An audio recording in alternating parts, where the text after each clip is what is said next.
See the whispering shadows. It was a cold, moonless night when Claire decided to take a shortcut through the woods.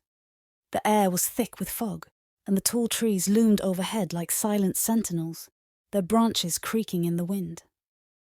She had been walking for hours, her phone's battery drained, leaving her with no way to call for help if she needed it. The path she was on was narrow, and the dense fog seemed to swallow up everything around her. As she walked deeper into the forest, Claire noticed something odd.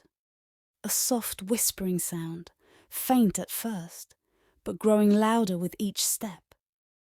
It was as if someone was calling her name, but when she turned around, there was no one there. Claire! Claire!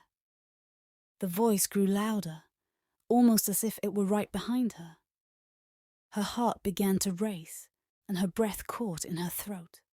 She quickened her pace, but the whisper followed her, growing clearer, yet still distant. Claire, don't run. Claire froze. The voice was not only behind her now, but it seemed to be coming from every direction. The shadows between the trees shifted as though they were alive, creeping closer. She turned to face the woods, but all she saw were the endless dark trunks. "Who's there?" Claire shouted, her voice trembling. There was a long silence. Then the whisper returned, but this time it was different. It was not a voice, but a soft, eerie giggle. "Come closer, Claire," the giggle said, mocking her fear. "We've been waiting for you." Her legs moved on their own, pulling her toward the clearing up ahead. The fog thickened, and the whispers became a chorus, growing louder, louder, until they drowned out all other sounds. It felt as though the forest itself was breathing, exhaling its dark breath onto her. Suddenly, Claire stumbled into a clearing. In the center of the clearing stood a large old tree, its gnarled roots twisting into the earth like veins. At the base of the tree was an opening, dark and inviting. She hesitated for only a moment, before something tugged her forward, as if an invisible force was pulling her toward it. As Claire neared the tree, the whispers stopped, and all was silent. She felt a cold chill run down her spine as the ground beneath her feet seemed to tremble.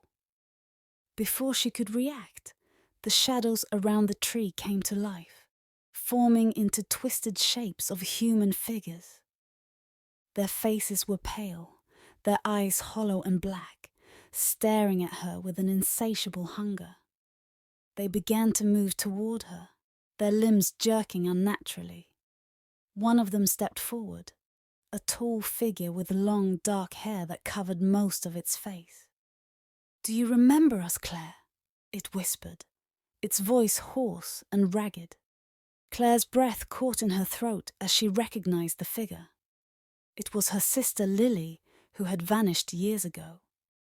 But something was wrong. Lily's face was twisted in an unnatural grin, her skin pale and lifeless. "You're not her," Claire whispered, stumbling back.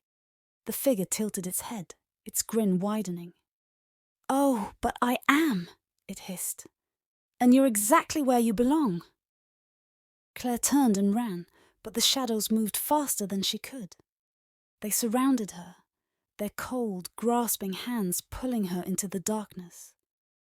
Her screams echoed through the forest, but they were swallowed by the whispers that had started again, louder than ever before.